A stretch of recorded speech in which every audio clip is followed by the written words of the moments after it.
Support for this podcast comes from Frito-Lay and the 2023 Snack Bracket Championship. The Frito-Lay Snack-It Challenge is underway, and fans are voting on their favorite snacks to crown champion. We're talking about prime-time matchups between the best 64 snacks in the land. Will Ruffles Ridges reign supreme? Can Doritos defend their dynasty? Or will Smart Food use their smarts for a surprise upset? Only you can decide. Get in on all the action for a chance to win up to $1,000 or a year's worth of snacks. Let your snacks be heard. Just go to fritolaysnacket.sbnation.com to vote and enter for a chance to win. No purchase necessary. Sweepstakes ends April 3rd, 2023. Void where prohibited. Year's worth of snacks awarded in the form of 52 coupons, each good for one bag of chips. See official rules at fritolaysnacket.sbnation.com. This is the Black Gold Banneret Podcast.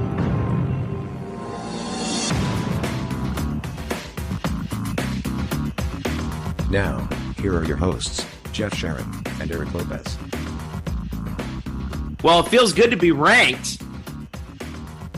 I mean, I don't know if we're the 25th best podcast on SB Nation, but like I'll take 25 and I'll take it. I mean, how many podcasts do we have on this thing? 300 some? Yeah. Welcome to the Black and Gold Banneret Podcast. I'm Jeff Sharon. We have a busy show today. We're kind of doing this one in pieces. We got a lot to talk about on this show. First segment, we're going to preview UCF and Memphis. The Knights coming off the huge win against Cincinnati. Stat Boy Drew is here. Andrew Glukov, the college football hipster, the master of the non-sequitur himself, is going to talk about that game a little bit later on. Eric Lopez is going to join us to talk about the huge news dropping from the Big 12. In terms of the both the media deal, which we went over in depth on our site, blackandgoldbanneret.com, and then also late breaking on Wednesday afternoon, evening, Gonzaga reportedly in talks to join the Big 12. Whoa. Brett Yormark out here just like throwing grenades into the news cycle everywhere. But and later on, we'll obviously talk. We'll preview the UCF, the American Women's Soccer Tournament hosted by UCF, as well as UCF Men's Soccer seeing their season come to an end. We'll get you the latest on volleyball. But first, let's get in with Stat Boy Drew here, Andrew Glukov, who is still not overly thrilled about all the nicknames that I used for him. My name is Andrew Glukov, and I do not approve that message. Yeah, well, it's happy election day on that one. Well, good luck. But Drew, let's dive in with right away with the right now of UCF coming off of the 34-13 loss at ECU, getting the win over Cincinnati at home on homecoming, number 20 Cincinnati. On Saturday afternoon, 25-21. And just so many storylines coming off of this. The Knights were down 13-12 at the start of the fourth. And scored touchdowns on their last two possessions in order to get the 25-21 victory over Cincinnati in what was a game that I thought was, this is as hard fought as we thought it would be. But the big story, obvious, coming out of that, aside from the result, is John Rice Plumlee going down with what appeared to be a concussion late in the first half. And Mikey Keene drops in, having not taken a single snap all season. Remember, it was only Tommy Castellanos who came in garbage time in a couple games this year. But Keene comes in, and it was a little rocky at first, but after they went into halftime, figured out what they were going to do, Keene finished the day 15 of 21 for 176 yards, no touchdowns, no picks, no sacks given up. He did rush once for 9 yards, but led UCF on 4 drives deep into Cincinnati territory. Now, the first two were 5 drives in total, excluding the kneel down at the end of the game. The first two were down to deep into Cincinnati territory within the red zone, resulting in fumbles They were both 11-play drives. UCF should have, I mean, I think you and I both agree we should have gotten 2 touchdowns off of those drives because Cincinnati wasn't doing anything to stop them.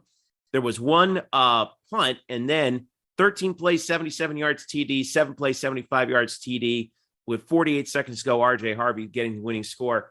And all of a sudden, the legend of Mikey Keene is back. And here he is, man. And we don't know who's going to get the start against Memphis this week. John Rice Plumlee is listed as QB1. However, it is anyone's guess as to whether or not that's going to actually be the case. And I think if anyone saw the hit on Saturday, I think right now it's a coin flip, to be honest with you. We don't have any insight on it. And I think that's probably exactly how Gus and the coaching staff want it to be. They want Memphis to guess as much as humanly possible. But Mikey Keene, man, got the job done on Saturday. Wow.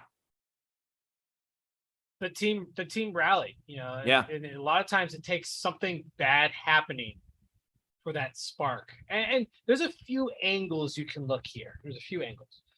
One is you game plan for one type of quarterback, and now you have a second half with a completely different one that you have no game plan designed. Right. Didn't watch any film on.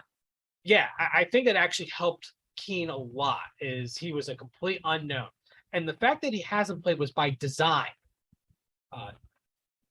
Gus Malzahn flat out said they're trying to preserve his red shirt.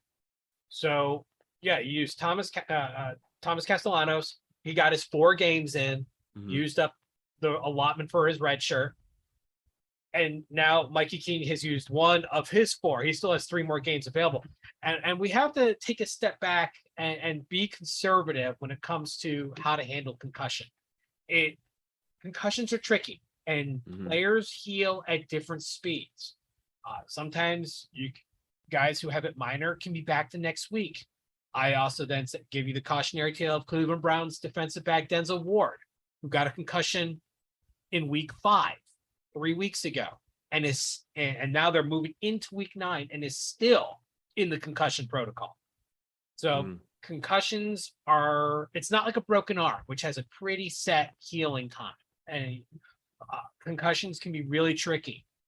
I've seen it where guys have missed months because the concussion symptoms just didn't go away. I remember similar to that. Like I remember back in the 90s, Boomer Esiason talked about it when he was with the New York Jets. And this is when we were only just beginning to understand what a concussion actually was. And I remember there was this one particular season where he had spent like 4 or 5 weeks out with a concussion. And concussion was usually a thing where, like, if it was bad, you just missed the rest of the game and then you came back the next week. And but he didn't come back. And you know how New York media is, they're why aren't you coming back? Why aren't you coming back? And he said after that season, he said, after I got it, I still had symptoms of this. And I'll never forget the quote that he said. He said he waited until the veil of fogginess lifted, and then he felt like he was ready to come back.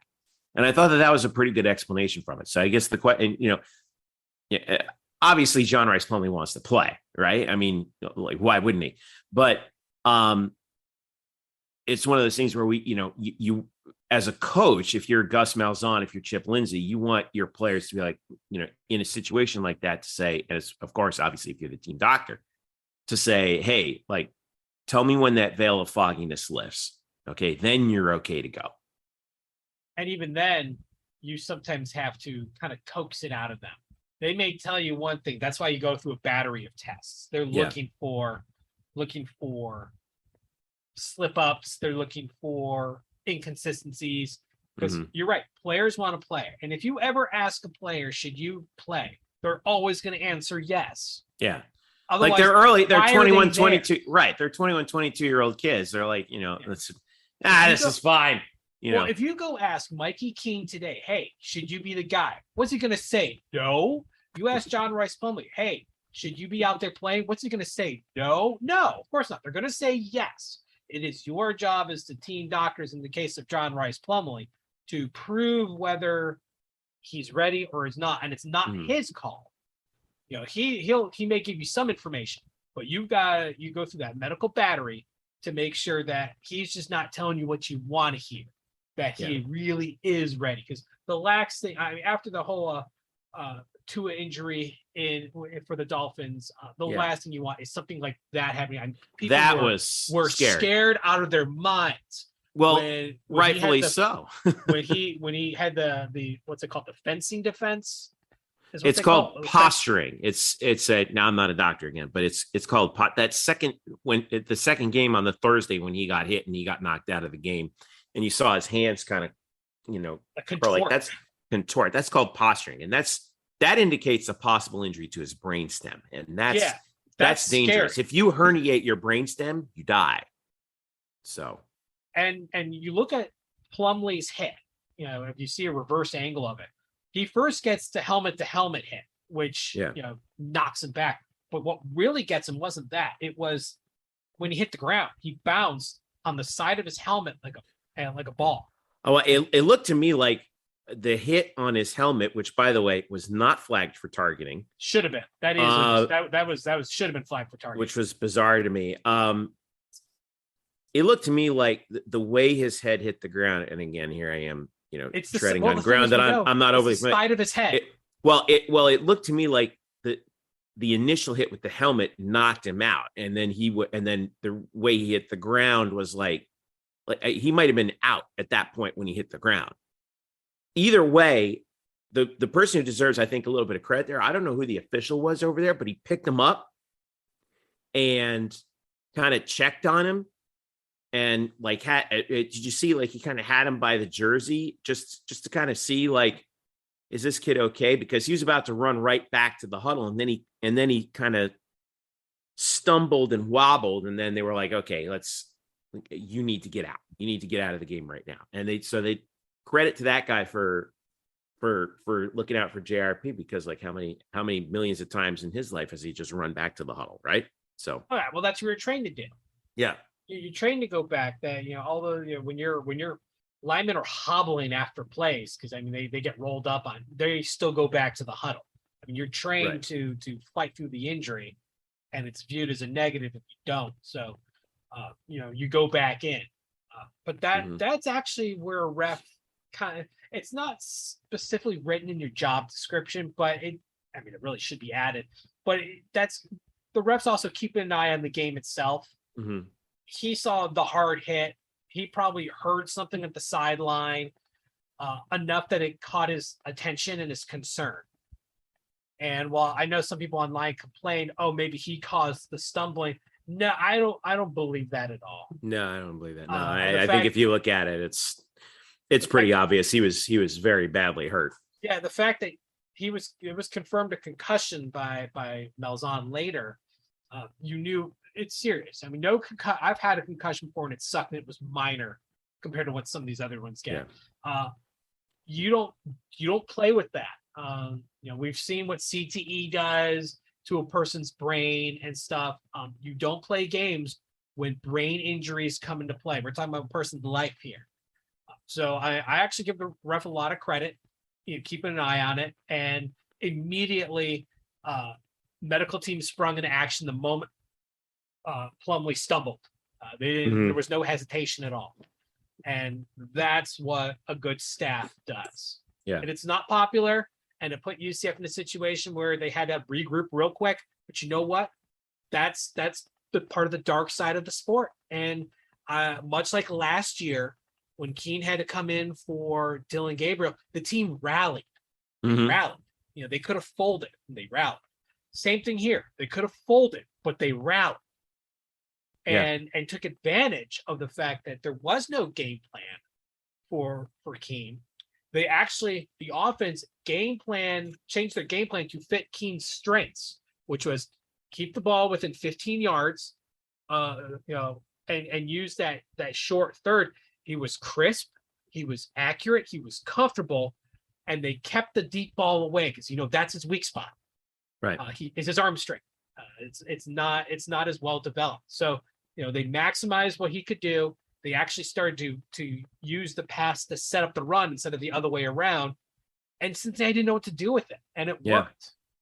Yeah, they did play to his strengths. And the thing that I enjoyed the most was we did see a much more confident Mikey Keene out there, I think, than we saw even in the Gasparilla Bowl last year. A guy who was much more confident in his arm.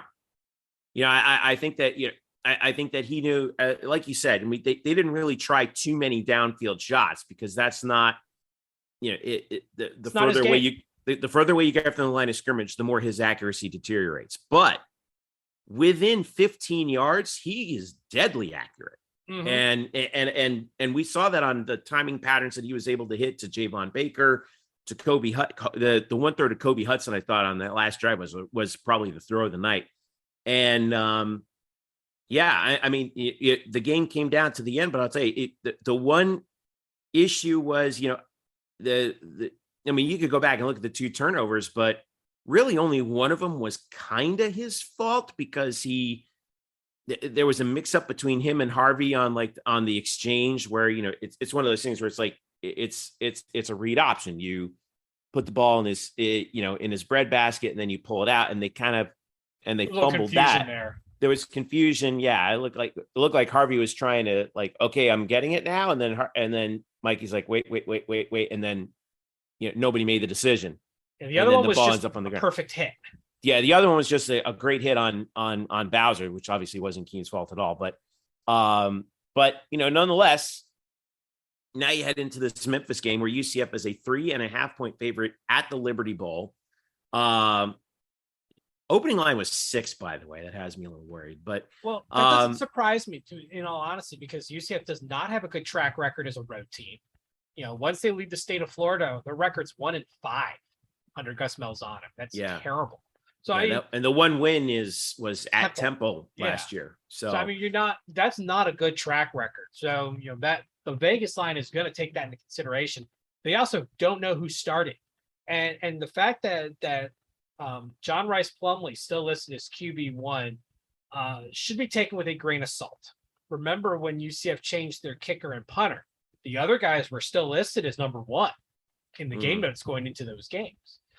It wasn't until after the fact. So the fact that he's listed as QB1 shouldn't, I would take it with a grain of salt. One, you don't know what his status is. They're probably still taking it day by day as they did earlier in the week. Mm-hmm. 2, it creates a lot of confusion and misdirection with Memphis. Who do you game plan for? Right. These are 2 very different quarterbacks. Right. They have to spend 2 times the amount of time preparing than they normally would. Yep. And this is for a team that, in UCF, I'm looking at the conference stats right now. UCF right now their offense is 7th in the conference in total yards per game, but 2nd in total rushing, interestingly enough, right behind Navy, which you almost have to kind of throw that out because Navy is Navy. Whereas Memphis on defense, they are 9th in the conference in total defense. Their rush defense is pretty good. Their rush defense is well, I'm looking at it right here. They've given up 7th best in the conference in rush defense. And they've also give up quite a bit on the pass. They give up they're 8th in the conference in passing yards given up. So they give up over 280 yards average on the pass, about 120. So their defense, their defense is struggling. 3rd worst total in the conference, but their strength, as you've talked about many times, is on offense. They're 3rd in the conference in total offense, and a lot of that has to do with this quarterback that they found. And I know you've been talking about him quite a bit, but I wanted to go over it with you because Seth Hennigan he's been up and down this year, but man, Memphis there's something scrappy about this Memphis team in particular that's now rebuilding after the whole the whole Darrell Henderson era, right? Where this team they're pretty scrappy right now, even though they come in, kind of hovering around 500. They should have beaten Houston. I don't know how Houston should have beaten East Carolina. They lost by 2. Yeah. And then they lost by 10 away at Tulane. I mean, they started off 4-1. They've lost 3 in a row. So don't let the record fool. And I think that's where Vegas is going with this. Don't let the record fool you. they've been really close on these games, and I don't think they shouldn't be taken lightly. That Houston one, yeah, that was home, but other than that, three of those four wins were all at home. Yeah, and they were all by double digits. Now they lost that Tulane in their previous game by 10, 38-28. But that was was that 2 weeks ago? Yeah. So that was they're coming off Tulane a bye week. Yeah, they're coming off a bye week. Exploded to start that game, and Memphis started coming back. Yeah, they just ran out of time. Tulane was up 35-0 at the half. Yeah. And then Memphis outscored them 28-3 in the second half and just ran out of gas. Yeah. But this is a Memphis team that now is coming off a bye. And I'm always scared of a team at home coming off of a bye. They're rested. They're well prepared. Mm-hmm. This is going to be tougher than people think. I think this is another, part of me was scared going into the ECU game. And I got to be honest with you, I kind of have the same feeling now. Like there's something about like how this thing could go, especially early. If Memphis comes out well prepared, they know that their season's kind of on the line right now with 4 games to go. I don't know, man. This is going to be tough. Where do you see this one going? Well, I think, I believe Memphis is going to be a bowl team.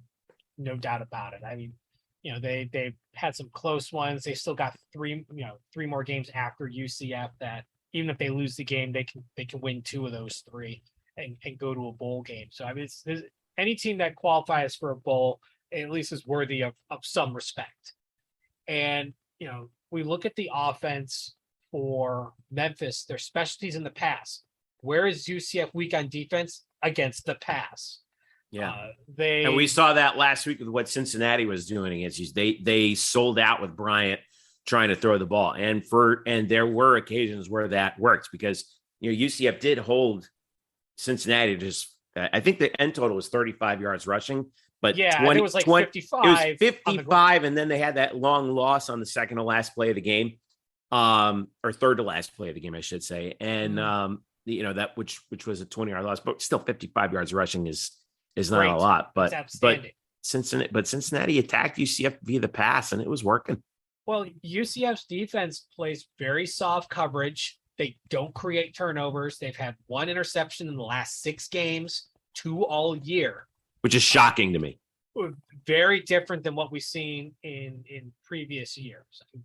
This is just a defensive setup that's very much keep the guy in front of you, don't take risks. Like there was one particular pass against Cincinnati in the first half last week where I think it was Corey Thornton had a play on the ball and he sat back and to make the tackle. Instead of the risk of potentially missing the ball and a big gain, he ended up giving, I think it was like 12 yards on the play or something. It was a first down, but that's been the philosophy all year. And Holton Ahlers absolutely shoot him up over it. Seth Hennigan can do the same thing. I mean, we talk about Seth Hennigan. He's got over 2,200 yards passing on the year. 15 touchdowns, 5 interceptions. With UCF's inability to create interceptions, Hennigan's 5 interceptions should not be that much of a worry for Memphis. I mean, he's just under 65% completion rate. He's a better overall passer than Holton Ahlers as far as just like at the whole bill of work. True. But I mean, he knows how to move the ball around and throw the ball around and distribute it because he's got 4 receivers over 300 yards receiving. He has Gabriel Rogers. He has Kana Priestcorn. He's got Jason Ivey and Eddie Lewis and Joseph Skates. All have over 300 yards receiving. So he can move the ball around. He doesn't focus on a single guy because there's none of them have 400 yards. They're all over 3, but none has 4. So, I mean, he can scan the field. He can pick his targets. And with UCF playing as soft as they have been all year, there's going to be opportunity to move the ball downfield in the air. They're going to sell out in the air. They're not a running team.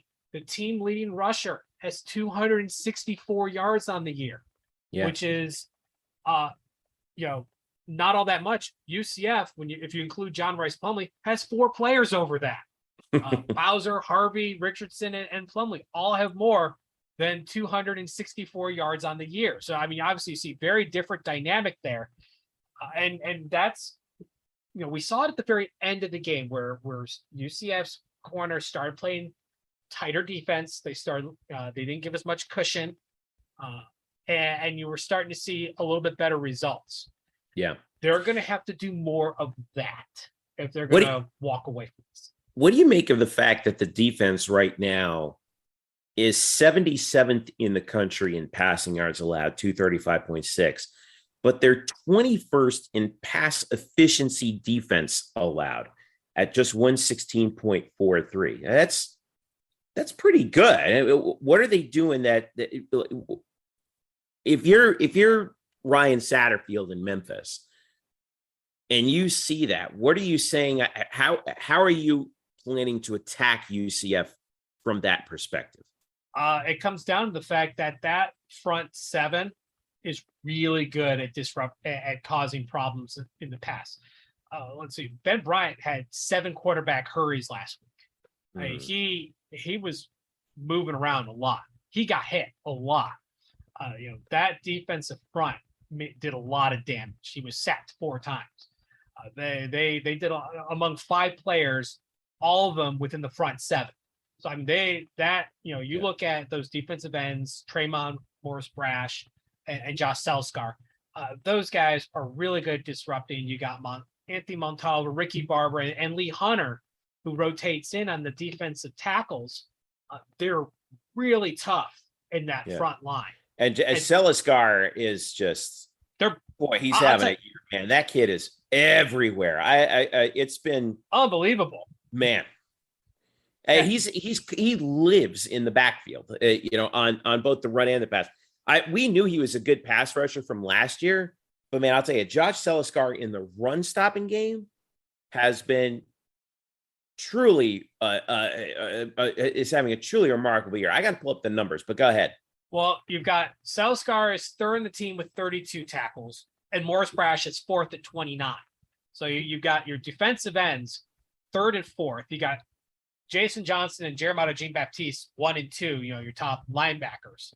So you got your 2 linebackers, your defensive ends. There's your top 4. And as you know, I always preach, you don't want a defensive back as one of your top guys tackling. Devon Wilson, number 5. So that's a good setup. And TFLs, right? TFLs right now. Tremont Morris-Brash has 10. Selskar has 5. That's second on the team. Jean-Baptiste is 4.5. And Jason Johnson is 3.5. Yeah, and then who's behind him with 3? Anthony Montalvo, defensive tackle. Yep, Walter Yates, linebacker. Yeah,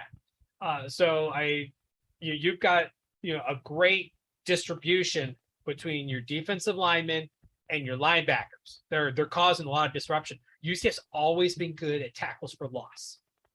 They've always been good at that in this modern era, which I kind of view as the post George O'Leary era. They specialize in TFLs. Sacks, Morris-Brash with 5 sacks, Selskar with 2, Jean-Baptiste with 1. And then you have a smattering of other guys who have 1 sack each. Montalvo 1.5. He's the only one above 1 on the other 2.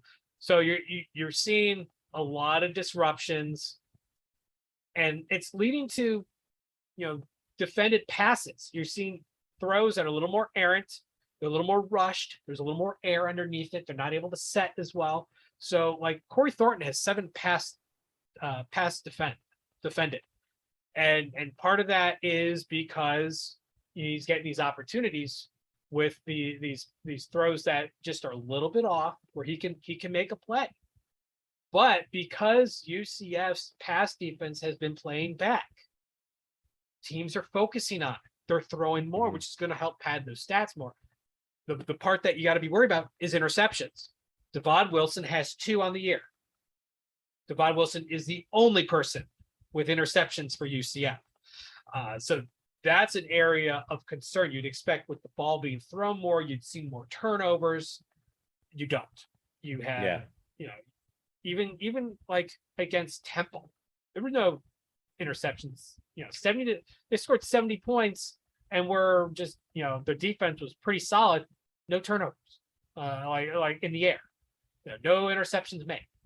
And that's where my biggest concern for this defense is. And, I'll say that last week's game wasn't, as a whole bill of work, I call it not pretty because it should never have been close. It should not have been a close game. UCF left 2 touchdowns on the field, fumbling in the red zone, and they allowed an okay quarterback to look like a great quarterback. And it could have been a lot worse.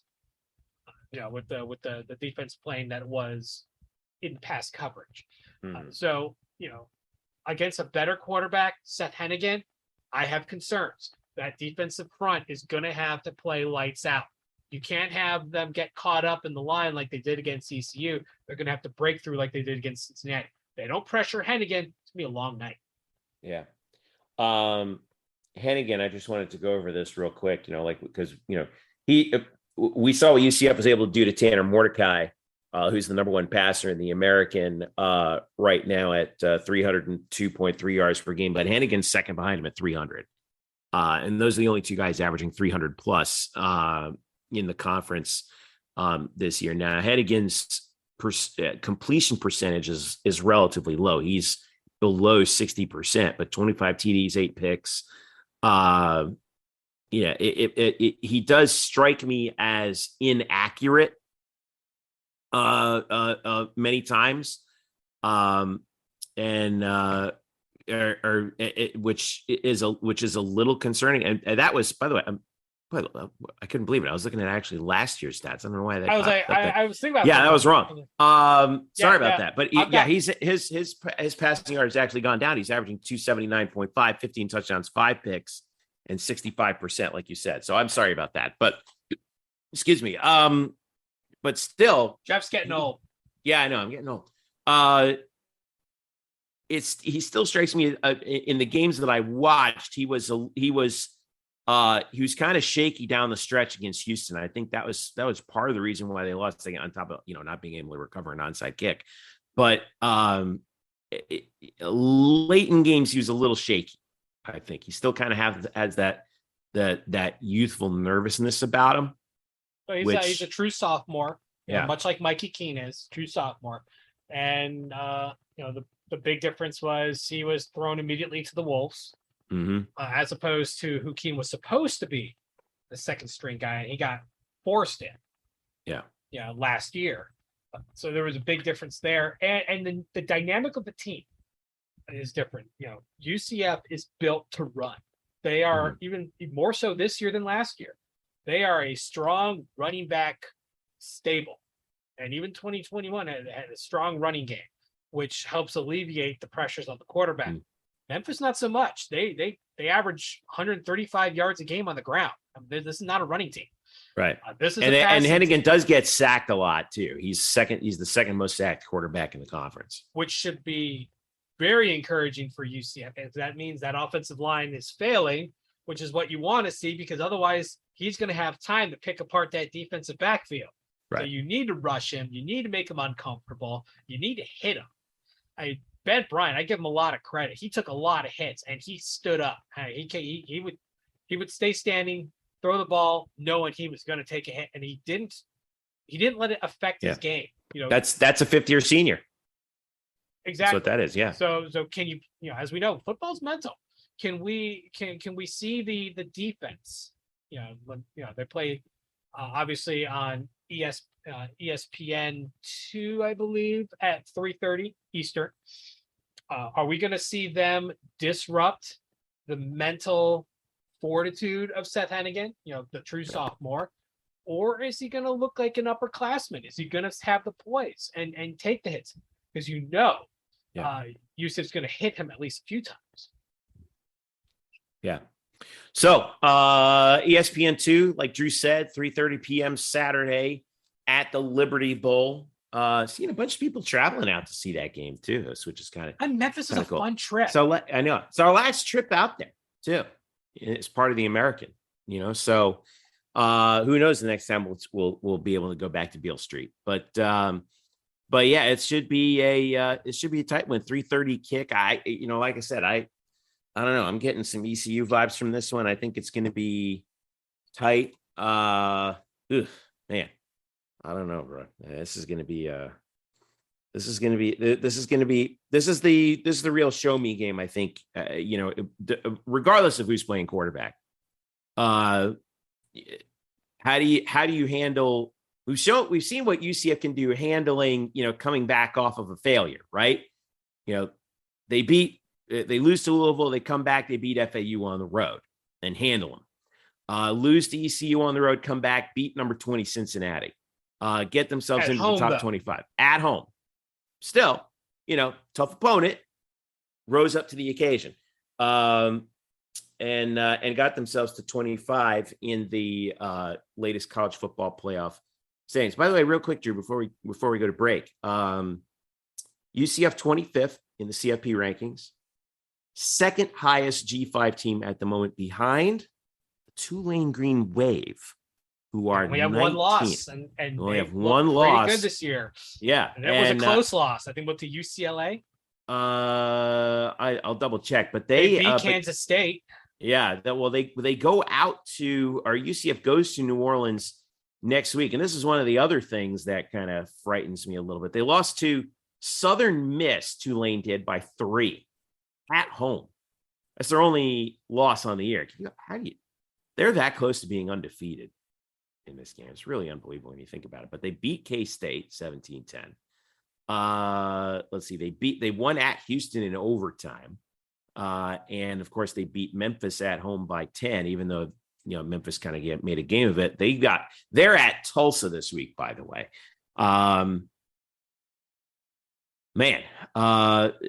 But if you're UCF, I think you got to be real careful here that you're not looking again ahead to that game and not focusing on what you have to do against Memphis. Hopefully there's still a pretty short memory from not just last year's game, but also the year before when Dylan Gabriel threw for 600 yards and lost. So, hopefully that sticks in a few guys' craws too, right? Well, you want them to remember the fact that, hey, look what happened to ECU. Let's not let that happen again. We got to take one game at a time. And this is a road game. Remember, these fans are not rooting for you. You're not going to have a good contingency of fans. I don't think traveling. they need a reminder of that. It's the whole package. As we know, it's momentum's such a big thing. And look what happened in East Carolina. The momentum was early established by by the Pirates. And then you have a fan base that doesn't like you. No one likes the team that wins. They don't like you. And they're just adding on to the energy, and it makes it that much harder to disrupt the momentum. Because look, UCF gets the ball back, they score that first possession, and then nothing. Then ECU gets the ball back and they score, and it's like that drive never happened in the energy level, because they were able to diffuse it, and then the crowd just ramped up that energy when UCF's on offense. They couldn't recover from it. You're gonna have the same issue in Memphis. They don't like UCF. The fact they finally got that that losing streak monkey off their back, is one thing, but they're still it's a very lopsided series. It's 14-2. Right. So I mean, it's very lopsided. There's a lot of deep-seated hatred, much like UCF basketball. UCF men's basketball really doesn't like Memphis because there's deep-seated stuff there. So you're going to run into similar problems that you're going to run into ECU. The question is, can you establish early and neutralize the on-field play, which will then help neutralize the fans? Yeah. But I do want to throw one more thing at you, because you mentioned it. Because there's still 2 more years left in the bowl rotation, in these bowl contracts, and who knows what the next contract is. But as of right now, the AutoZone Liberty Bowl is a Big 12 bowl. They play against the SEC. Right. It's basically like close to 5th on their pecking order. So it is a conference tie-in once UCF moves to the new conference. So they could end up back in Memphis during the Liberty Bowl. But obviously, you wouldn't expect them to play the Memphis Tigers. Yeah, unless something really crazy happened. 3:30 kick on ESPN2. Yeah. Beth Mowins and Kirk Morrison on the call for ESPN2. By the way, if you're wondering about what the TV ratings are going to look like, just don't skip ahead to next week, because directly across from UCF is number 1 Georgia and number 2 Tennessee. Yeah, forget about CBS. It. So forget about it. But hey, look, we'll be watching. Hey, hopefully that game's a total blowout in favor of one or the other. And if our game's close, which again, hopefully it's not, but it might be, then you never know. You never know what might happen. So, all right. We will be watching that one. We'll have night shift after that game as well. So make sure you stick around for that. And let's go ahead and again, let's see if UCF can finish out against Memphis. Last time we were there was that 50-49 game in the COVID year. So chance to get one more W in the Liberty Bowl before we leave for the Big 12. Unless, of course, as Drew said, we go to the Liberty Bowl game as a Big 12 team. So, all right, stick around. We get back. Massive news out of the Big 12. 2 huge stories dropping. Media deal. Looks like it's done. And in addition to that, in addition to the details on that, who else is going to be joining the Big 12? We talk about Big 12 expansion all the time. Wow. Did we get a bombshell on Wednesday night on that one? Stick around. Black and Gold Banneret Podcast. We're back after this. Today's episode is brought to you by Cars.com. With over 2 million vehicles and 50,000 more added every day, Cars.com will match you with the perfect car for you, your budget, your life, your style. And if you're ready to say goodbye to your current car, Cars.com will get you an instant offer to cash it in. Just start by entering your license plate and get matched with a local dealer who will write you the check. So whether you're looking to buy or sell, just go to Cars.com. It's magical.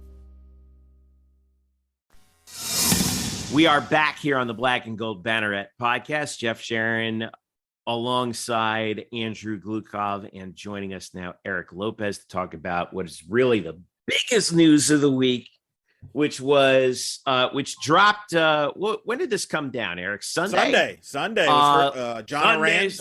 Sunday. Yeah, Big 12's new media deal. Yeah. It was first broken by Sports Business Journal, John Oran and Michael Smith. Michael Smith, by the way, friend of the pod, we've had on the show before many moons ago. Maybe we can get him on again a little bit later. ESPN and Fox reportedly reaching an agreement with the Big 12 Conference on a 6-year extension of the current media deal. That's how it was termed, because remember, they opened up the negotiating window early, which means it did not go to the open market.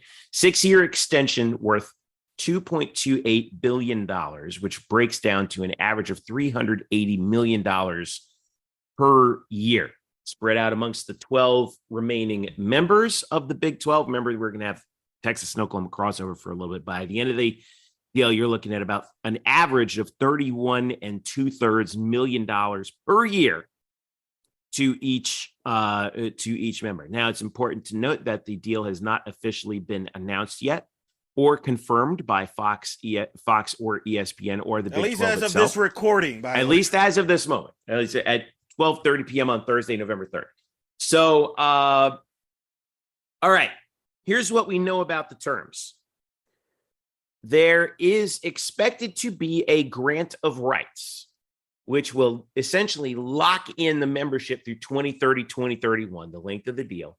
Because in a grant of rights, if you leave the conference, you have to pay an exit fee and you forfeit your media payouts for the length of the contract. All right. There is also, according to Andrew Marchand, in his reporting, which he does a podcast with John Oran, which Eric listens to all the time, is what's called a pro rata clause. Now, for those of you who may have heard that, don't remember what it is. If a pro rata clause means that if a school decides to join the Big 12, all right, the value of the contract goes up by the per school amount. All right. So if you envision it as a pie, all right, it's not the same pie divided by one more slice, which would make everyone's slice of the pie a little bit smaller. They would increase the size of the pie by one slice. Okay. Now, it's important to note here, this is one of the more interesting terms of this. The pro rata clause is only on the ESPN side of the deal, at least as of right now, from what we know, which is 63% of the money. All right. It also only would kick in if the team that joined the Big 12 was another Power 5 team. In other words, if you're Memphis, if you're SMU, if you're Boise State, if you're San Diego State, if you're South Florida, if you're ECU, good luck elsewhere because you are not joining the Big 12 conference. If you're a Pac-12 team like the Four Corner schools, you can join at a discount. At least as of right now. Now, if Fox decides to change their mind and come on board with the pro rata clause, that would drastically change the amount. But that's how it works for right now. Eric, you follow this more closely than anyone I know. Your reaction to this media deal with the Big 12. Yeah, obviously it's as you expected, somewhat of a haircut for the Legacy 8 schools, not as much as what was initially thought. Correct. But a massive windfall for UCF, Cincinnati, Houston, and BYU.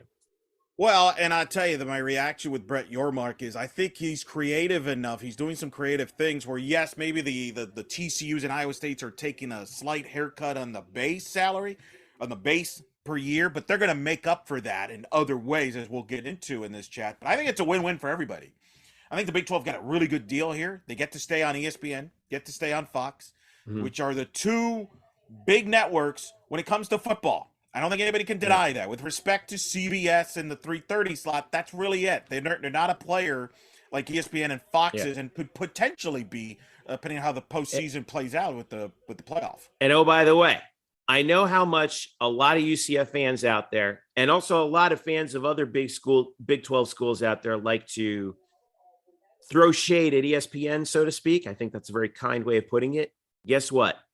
As you and I have both agreed on before and said many times on social media and on this podcast, if you're not on ESPN, you don't exist in the college football world. And if you don't believe us, ask the Mountain West how that's working out. Yeah, how many ranked teams do they have in the college football playoff? Wait, keep looking. I'm looking. What? Who? I don't even know who's in the league again. 0. Oh, that's right. 0. That's how many. Correct. So I think it's a good deal. You get to be on those two platforms. I think it's good for all the sports too, because Tier 3 is going to stay on probably an ESPN Plus, which we've discussed at length on this.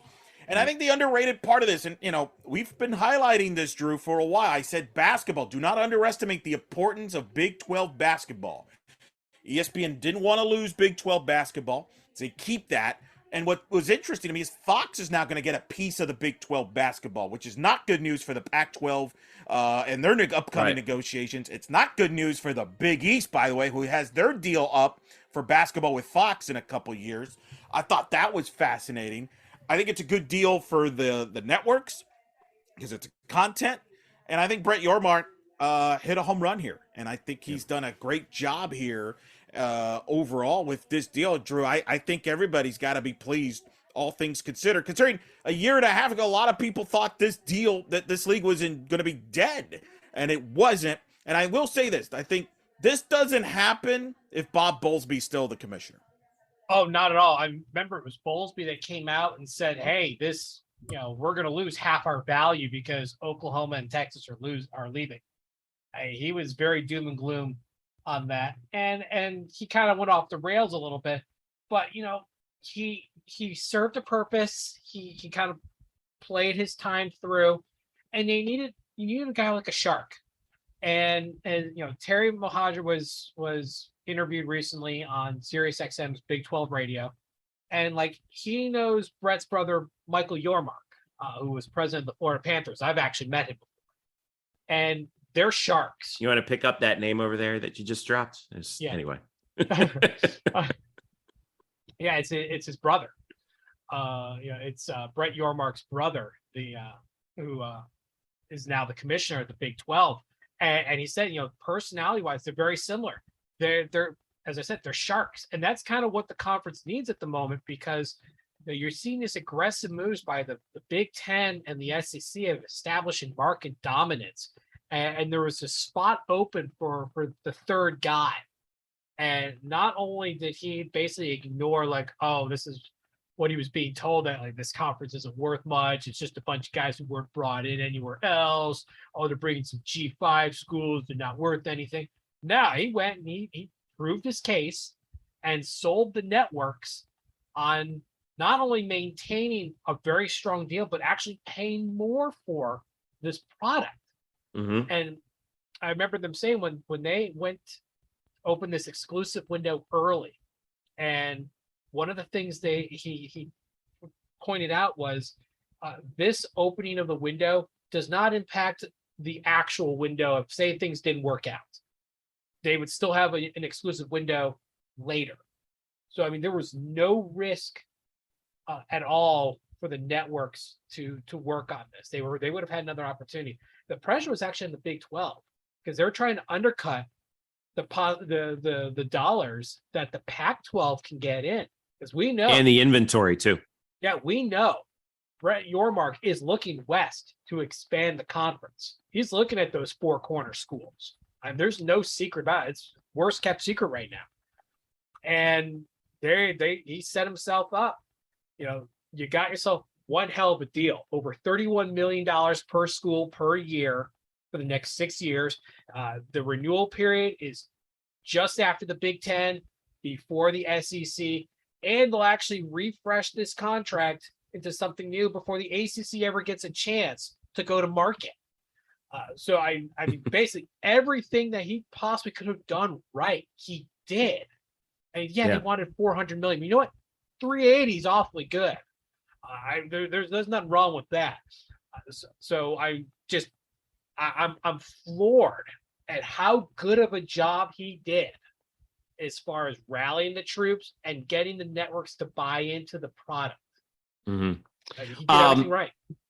A couple of details too that I wanted to get in about the deal in particular. Where will the games air? Well, ESPN is basically the 1A. They get in terms of football, you know how the networks get to choose which games they want. ESPN gets the top 4 picks of the regular season. 6 of the top 8, 8 of the top 12, 12 of the top 20.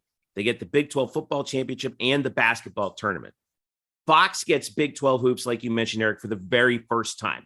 They have not aired Big 12 hoops in the previous deal. They now air Big 12 hoops.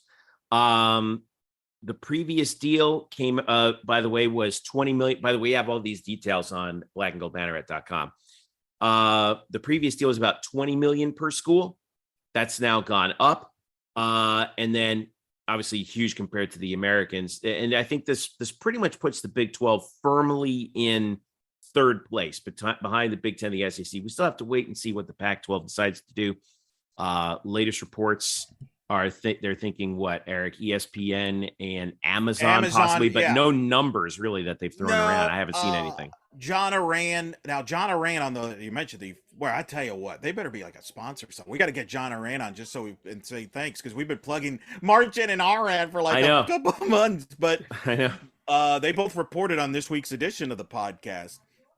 Oran is reporting he thinks that the Pac-12 will have a deal done, or at least a handshake deal done by Thanksgiving. And he would not be surprised if he thinks ESPN and Amazon might just split it 50-50. That's kind of what he thinks.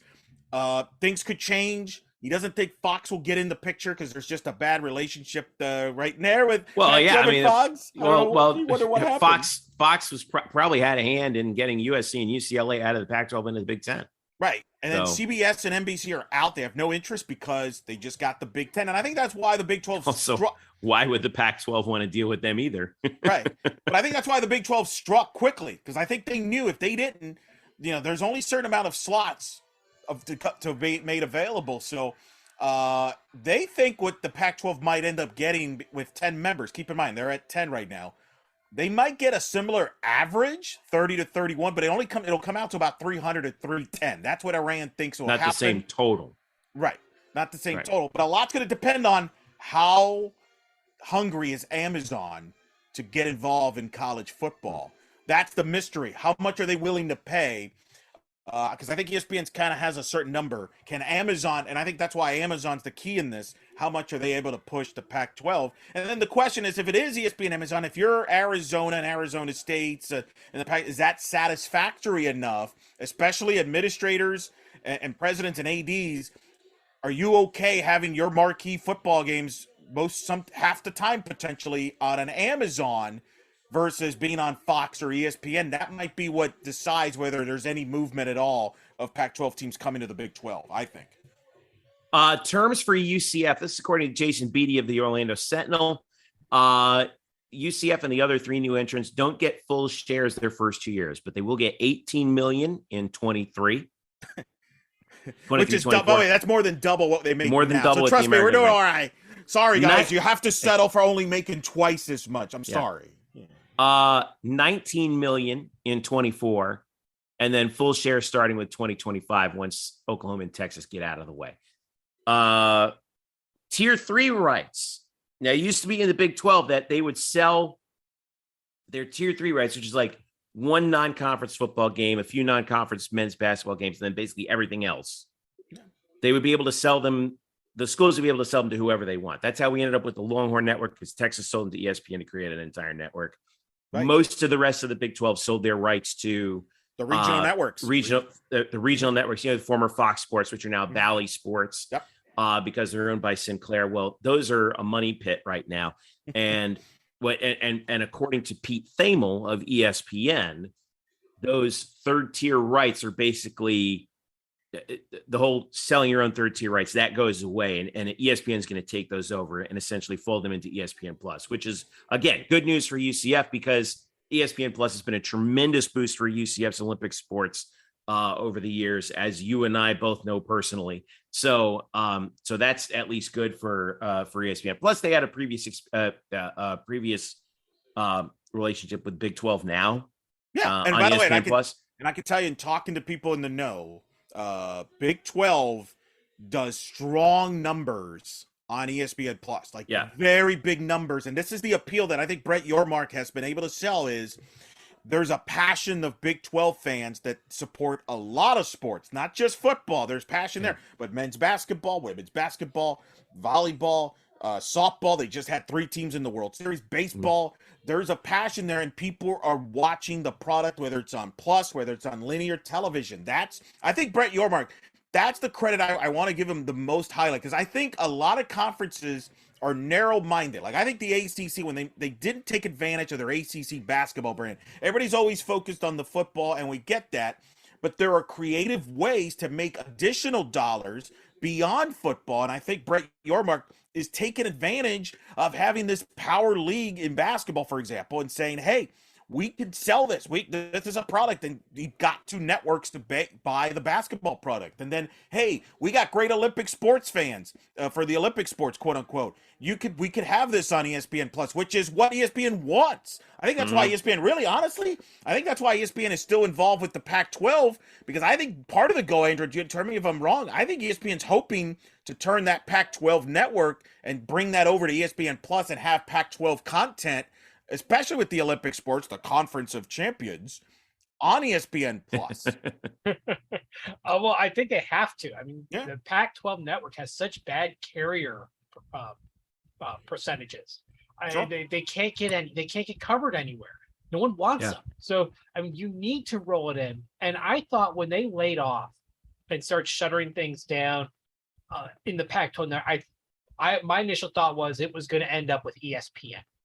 And part of that, and look at what ESPN Plus has become, with the world of cord cut and stuff. You actually don't need a conference network anymore to be successful. Big 12 doesn't have one, but they've got so much stuff on ESPN Plus, they might as well.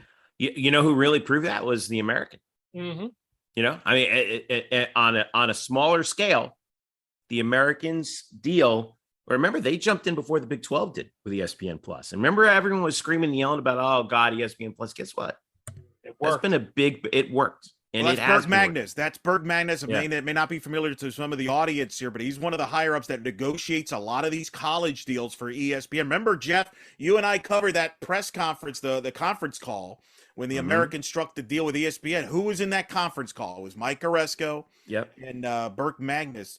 And I'll never forget that conference call because they explained their vision for ESPN Plus. There was a school in the Northeast at the time in the league. They scoffed and like, what? What are you talking about? We can't be on SNY? Wonder yeah, guess what? Yeah, look how that turned out. Yeah. So but that's the vision they have here. And I think with Big 12 now, and they've done some behind the scenes shows. They've followed Baylor basketball and stuff like that. So there's that platform that you can have now. And more people now can stream games. It's a big factor there. Yeah. By the way, funny you mentioned the UConn thing. They actually just announced that they are starting their own streaming digital network called UConn Plus. They better be worried because I do think this Big 12 deal could hurt the Big East because Fox, again, took a piece of the basketball.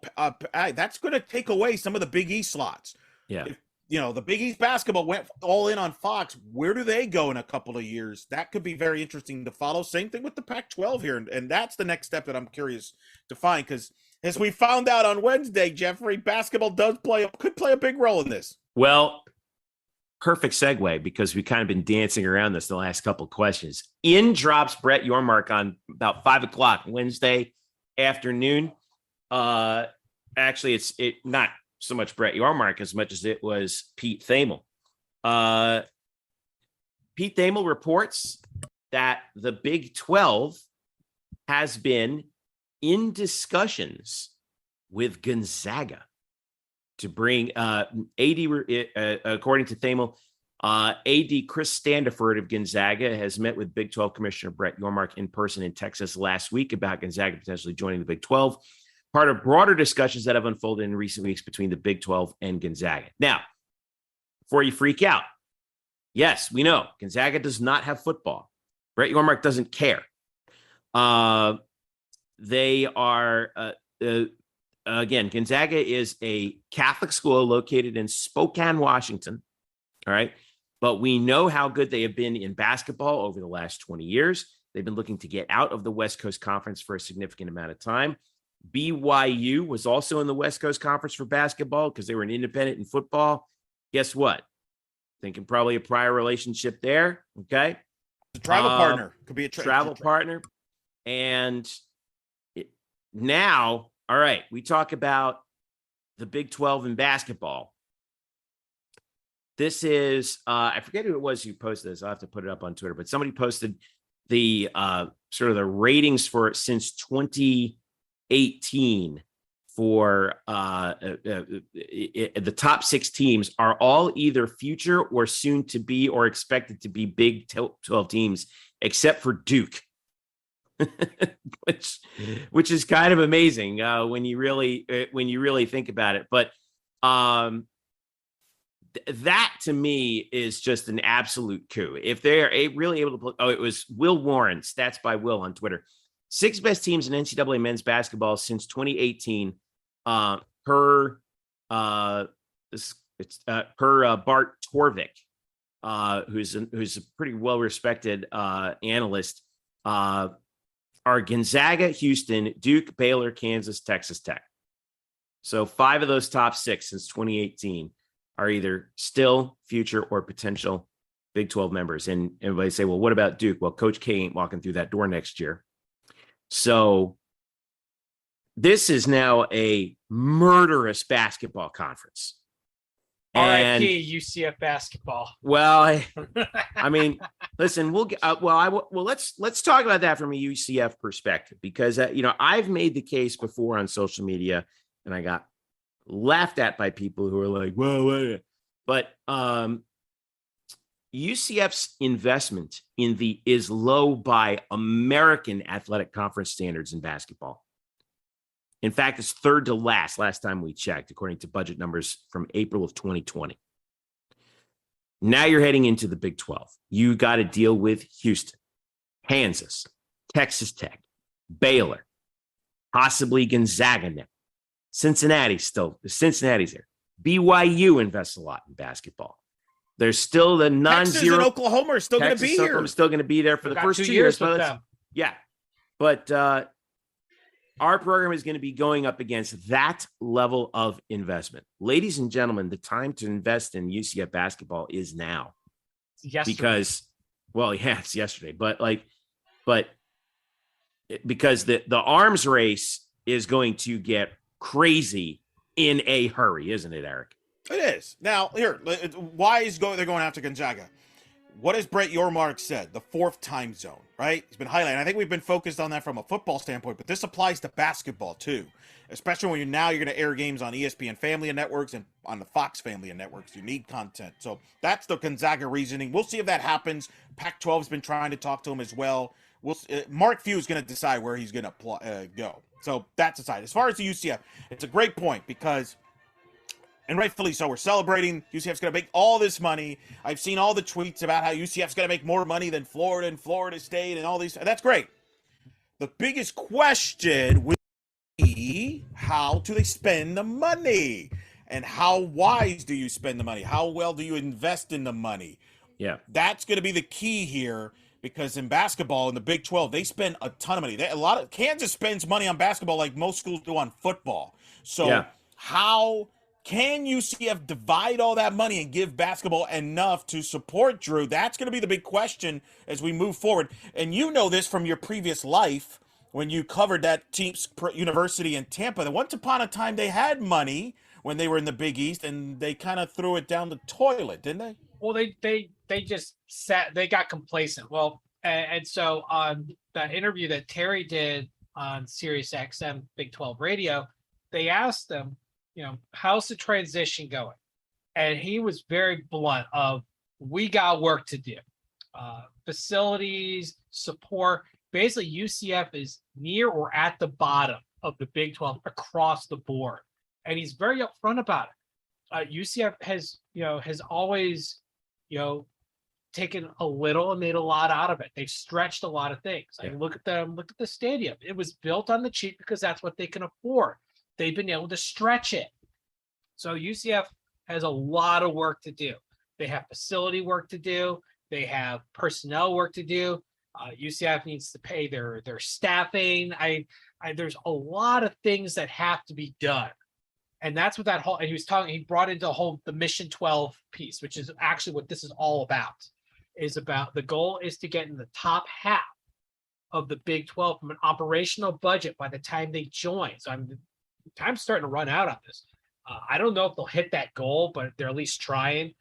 But UCF has more so than any of these other schools, a lot of work to do across the board, personnel, staff, facilities, everything needs work, needs investment, and it's going to take time. This reminds me a little bit of when USF joined the Big East. They were the bottom team for years, or they were, 16 teams in the conference? They were 15th or 16th every year. Maybe they hit 14th once, but it was every year until they finally started to catch up a number of years down the road where they started getting towards the middle, but they never really caught all the way up. They ran out of time. I think that's very similar to what UCF is going to do in men's basketball. They're going to be at the bottom, and it's going to be years before they get out. They need to improve the operational budget. Yeah, they need to improve the recruiting budget. Sure, they need to make sure that the personnel is well funded so that they stick around, because continuity matters in these sports. They need to work on the facilities. That's where the big bucks come into play, because facilities ain't cheap.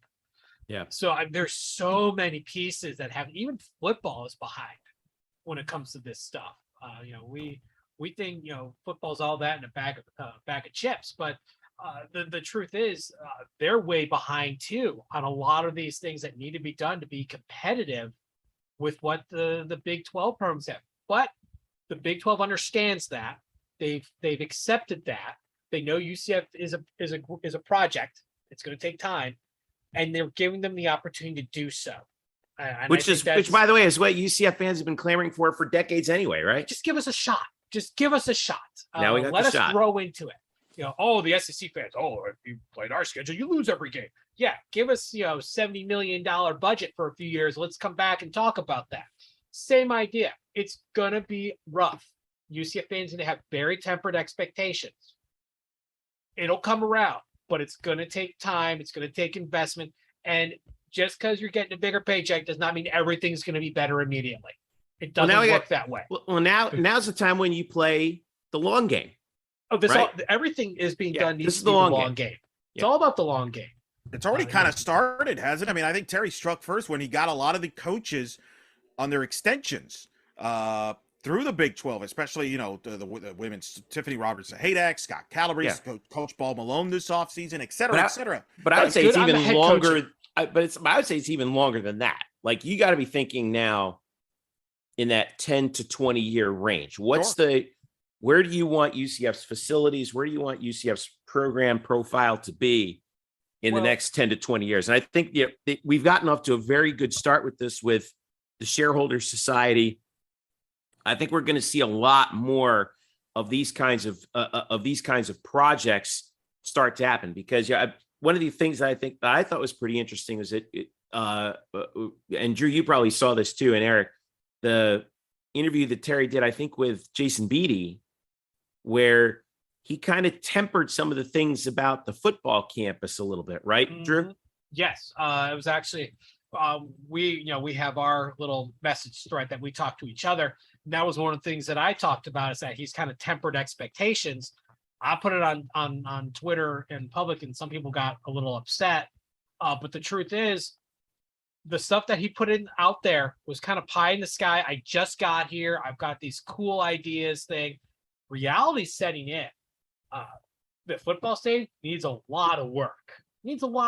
Expansion actually isn't the highest priority. There's basic stuff that has to be done now that requires that investment that would have gone to that. Right. So he kind of hinted to that again on that Sirius XM interview, and he said keep an eye out in the upcoming weeks and month or so, and you'll start seeing. Aside from fact, he hinted at some Big 12 programs. He also hinted about UCF's making revisions to their future plans going forward. I think he mentioned Roth Power more than once. It sounds like there's some fundamental issues that need to be worked on with Roth Tower.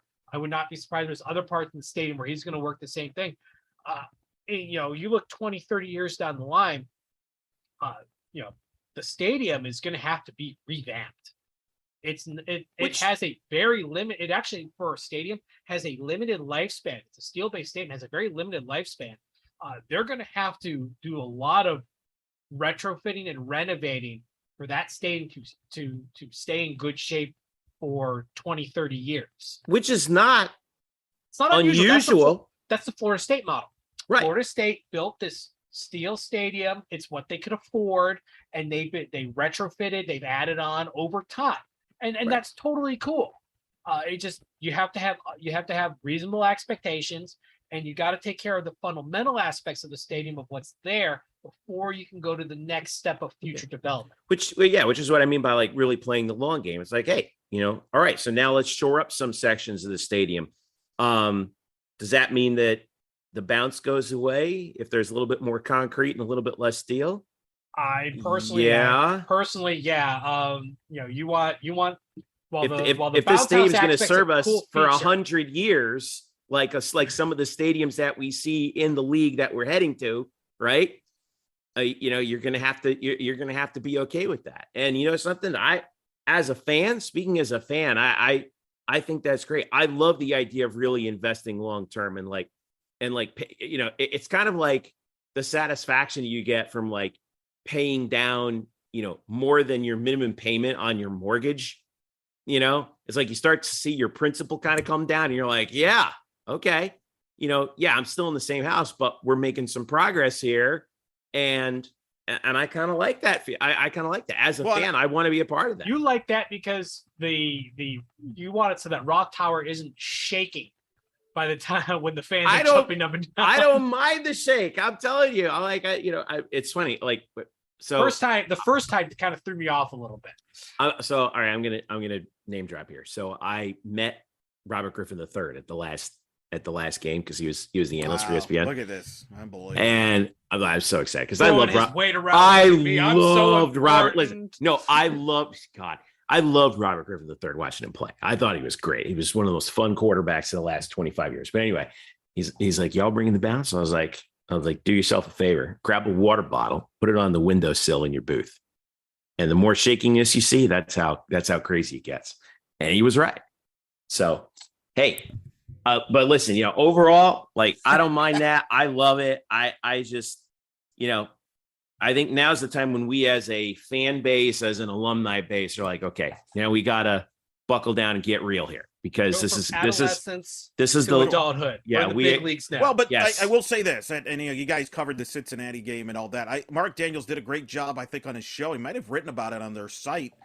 I think the Cincinnati win will have a bigger impact long term from that standpoint, because that's a exciting game, top 25 win. It keeps that excitement going as you're going into the Big 12, and you get more people to invest in the university and advance in the football program and help get some of this. Because at the end of the day, you're going to need people to come in and support and donate there. And the way to do that is get exciting wins like that one against Cincinnati to make people feel good about it and invest in it. That's winning. Always, people are willing to spend money when you're winning. Yeah. That's not winning. A secret. Winning is the great disinfectant. Is everyone winning masks problems, though. Well, let's be honest, and this isn't just limited to UCF fans. And no pun intended, well, maybe slightly intended. The fans within the state of Florida are a fickle fan base that they can be disrupted very easily because there's so many things to do in the state of Florida. It can take you, if you're not happy when things are going, you're going to find something else to do really easily. This isn't like, it's a competitive field. I mean, entertainment, there's a lot. I mean, it's beyond, you're right. That's a competitive field. It's not like the state of Iowa where there's not much else to do. This is Florida. There's, most people are at least, no more than an hour away from a beach. There's a lot of options there that'll take you away from a potential football game or a basketball game or wherever. So you need those marquee wins, those marquee moments. And I will still say the Cincinnati game wasn't pretty from an execution standpoint. The results were great. Don't confuse pretty with exciting. They're different. Yeah. Very exciting game. It was not a pretty game. It should never have been as close as it was. Right. But that keeps fans in the seats for the game. The wins and losses overall, if UCF won by 3 touchdowns, which they should have, they should have blown. This should not have been a close game. Right. Would have been just as valuable as the 4-point result from standpoint long term. Yeah, but I will say the win. There's something about that. I agree with what you're saying, but I think the fact that it was such a dramatic game, we as fans remember dramatic games, dramatic finishes more than blowouts. And it's a short-term thing, though. That's a short-term thing. But that could mean people like, hey, that's how people get hooked on like their favorite teams. It's like that specific game or moment. There's, I was on with Mark Moses. He says that's the best game, one of the best. He was with his dad. He said it's one of the best experiences he's ever had in his life. Was being in that game. He said, listening to Jeff doing the PA. I mean, that's experience in itself, as you now know, Drew. Now you know why, by the way, Drew, he didn't say hello to you in the press box because he's hanging out with RG3. So now he came by at halftime. There we go. When Robert Griffin III is too busy doing something else. That's when he came by to visit us. Jesus Christ. I mean, he's big. Yeah, Jeff is such a big man on campus. Well, win a Heisman, Drew, and then you'll get pregame attention if you win a Heisman. Yeah, and never mind the Heisman. Show up to Spirit Splash. I mean, geez. Wow. No, face plant at Spirit Splash on camera for everyone to see.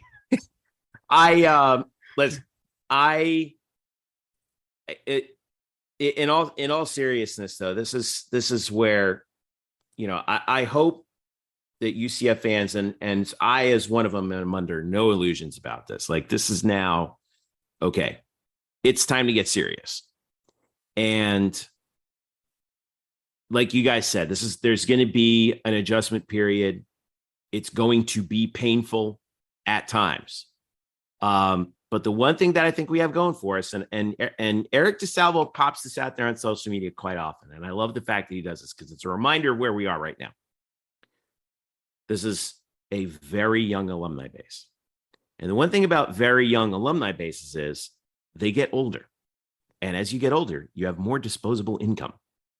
And when you have more disposable income, you are more inclined to donate said disposable income to causes you like. Experience? Yeah. Well, it's maybe not right now, but I donate my time for sure. But you make a valid point. Terry actually mentioned that on an interview, and he said, the average age is 38, and we have this, and we as UCF, because we're all alums, have the second largest alum base in the country. As far as living alums, there's over 200,000. And that's partly because the school's growing so much. And the average age is under 40. Again, it goes back to all UCF fans ever wanted was a shot. Give us a shot. Let us prove it. Here we are. You now have leadership, not only within UCF, but within the Big 12 that had the foresight to realize, hey, there's a lot of alums here and they're young. And you're right. They're going to get older. They're going to have more money. They're going to have kids. You're going to have generational at that point. We're going to direct them to UCF. The schools like Florida had the 100-year head start.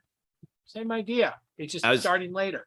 I was just trying to look for average age of alumni base. Like, where can we probably get some of that information? I mean, if I find better information, I'll get it. But I mean, Terry said on this interview it was 38. So yeah, but I'm talking about other schools, just because we have nothing to compare it by.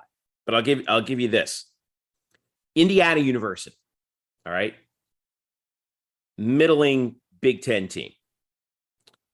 38% of their alumni, 38% are between the ages of 56 and 74.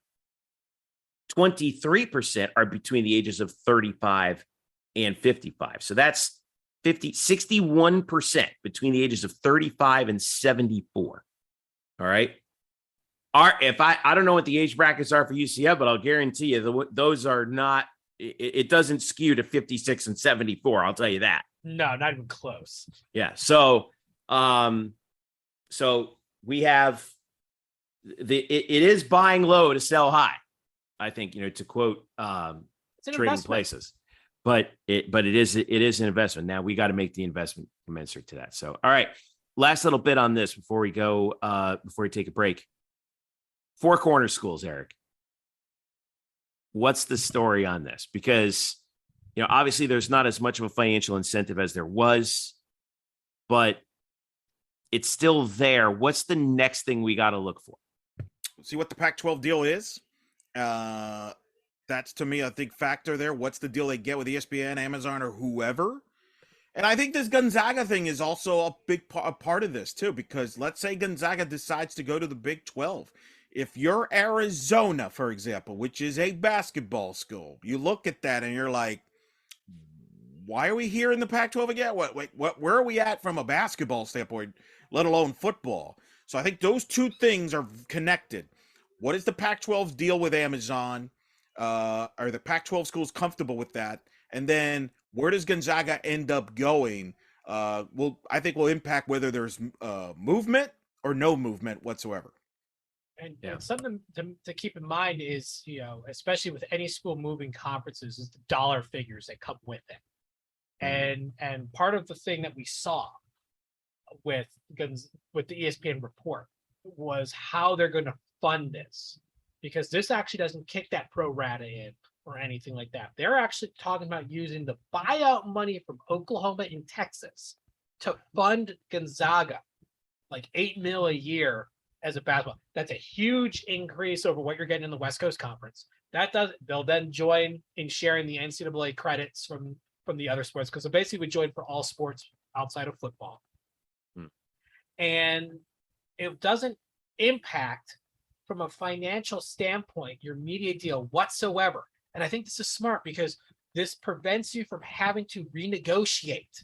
You don't have to go back to the table. You can maintain that $36 million, whatever the exact number was, per school. You're protected. It's basically using house money to bring in one of the best basketball schools in the country, elevate the profile of the already top basketball conference in the country, and you give them enough time that they acclimate within the conference that they now contribute to the value in the next contract. This is playing chess. This is 3D chess right here. This was an incredibly smart move, and there's no risk to the television partners, only reward. This makes them happier. This improves relations. It's a win-win for everybody, because the truth is, I think what's $80 million worth of buyouts for each Oklahoma and Texas as part of their exit fee. You stash that money away, take half of it. All right, we'll pay Gonzaga $8 million for through the life of the contract, maybe $9 million, and then we'll renegotiate our new deal when the contract expires, and they'll be part of the package. It's absolute genius. And an odd number is not a bad thing for basketball and other sports. It's actually good. It's good for every sport except football. Because you now have even schedule. So it's a win-win for everybody involved. If Gonzaga joins. Well, let me play devil's advocate, because I agree with what you're saying, Joe. But let me ask you both this, because people have asked me this question, and Jeff, I think you even follow this closely. Some people have pointed out, is this a good idea to add an outsider that's only gonna, is gonna play the, basketball, doesn't play football?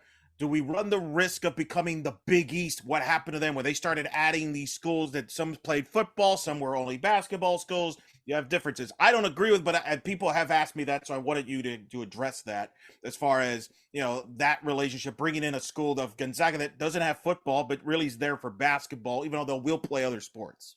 Go ahead, Joe. I'll let you go first. Well, I think the answer is no. And look at, aside from what you've seen with the American and Wichita State, you have to remember as economies of scale. You're not talking, the Big East was a 16-team conference that was 50-50 in agenda. You're talking about a situation now where it's 12-1. So that non-football and the established pecking order is going to already be, they know football drives the gravy train. There's no doubt about it. It's not like the Big East that started as a non-football conference that eventually added football, and then you had the conflicting agendas there. That's not the case here. So I don't think that's really in the realm of possibility. You would have to do a major overhaul of the membership, bring all these non-basketball, non-football programs in to be able to tip the scale at all. I actually think the part that's missing is, you mentioned Arizona. Arizona's going to need a partner, and it's not Gonzaga. They're going to need another school, another football school to come in. They can't come in on their own, even with Gonzaga there. Yeah, I think that's the bigger topic. I think you hit the nail right on the head with talking about how the Big East was at one point 50-50, because those basketball schools, remember, the Big East was founded as a basketball conference. It didn't have football for 10 years. All right.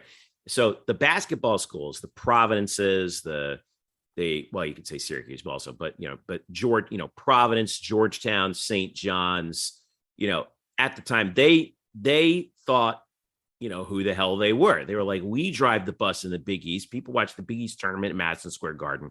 Nobody cares about Big East football unless Miami's good. And so that's why they threw their weight around. There was more of them, and they had the cultural cachet.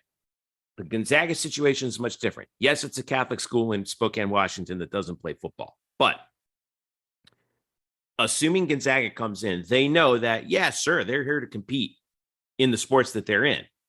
But they also understand where their place is in terms of the football, basketball pecking order. They are here to compete at an extraordinarily high level, much higher in basketball than they were in the West Coast Conference, where they would occasionally be challenged by the likes of St. Mary's and pretty much nobody else. So I don't see this as a problem. You are not inviting in a bunch of schools who think they are suddenly going to rule the roost. You're inviting one school who competes extremely well in this one thing. And by the way, we already have an example of how this can work really well. the American Athletic Conference, because Wichita State, for the adjustment period that they've had, has been a good member of the American, despite the fact that they don't have football, Ted Lasso aside. You have Navy in as an affiliate member. I don't think you need to bring in an affiliate football member at all into the Big 12. I think it works just fine with 13 schools at the moment, because you can play 12, you can play up to 24 conference games, or you could play, 12, you could play, 12 divisional opponents home and home, and 6 more in a different situation. But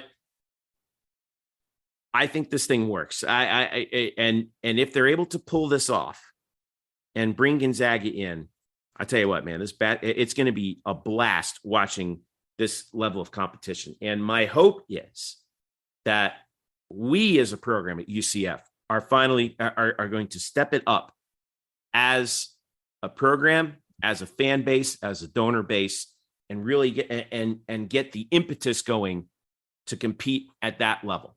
Because as somebody who with Big 12 connections, who from one of the SB Nation sites joked with me about, they're like, something, in this new conference, you could win 15 games and get an at-large. And he's just right. based on the Ken Palm ratings alone. And he's right. The net rankings are going to be absolutely ridiculous. Yeah. I mean, geez. How many 0-1 loss non-conference schedules will you see coming into conference play? I mean, you could have 3-4 teams with maybe 1 loss at the most. Yeah. I mean, that's insane. I know. Yeah, but again, it's another example of UCF as far as financially trying to raise up, because Gonzaga's all in on basketball. And I know some fans might say, well, wait a minute, St. Peter's makes these runs. Like, they're in an equal playing field within their conference budget-wise. Once you get to a tournament, it's a game on, anything can happen. But when you're talking about a duration of 30 games a season with recruiting and investments, there's a gap there. I mean, it's not an accident that Houston and Memphis have been the top programs in basketball here the last few years. The fact that UCF's been competitive with them, I think, has been a positive. I'm not saying that an NCAA tournament shouldn't be expectations. In fact, going to the Big 12, there's more room for error. But if you want to be serious about basketball, you have to spend money, just like you do in football. You make a valid comment on that, because the investment, you could have a run here and there. UCF had one. You could have a run here and there, but that kind of investment is what creates the sustainability of the program. UCF doesn't have the sustainability, and we watched it in real time. They made the run at the NIT, then they made the run at the NCAA tournament, falling just short against Duke, and then the sustainability, or lack of, kicked in, and they weren't able to retool, and now you see a middling program again. So we're going to see a lot of losses. Let's be honest. You're going to have to grit and deal with it. I think it's going to give some job security to Johnny Dawkins. He knows what he's walking into. I think you need to throw the women's basketball too. Well, they had to hit the reset button. They had to hit, they had to hit a hard reset.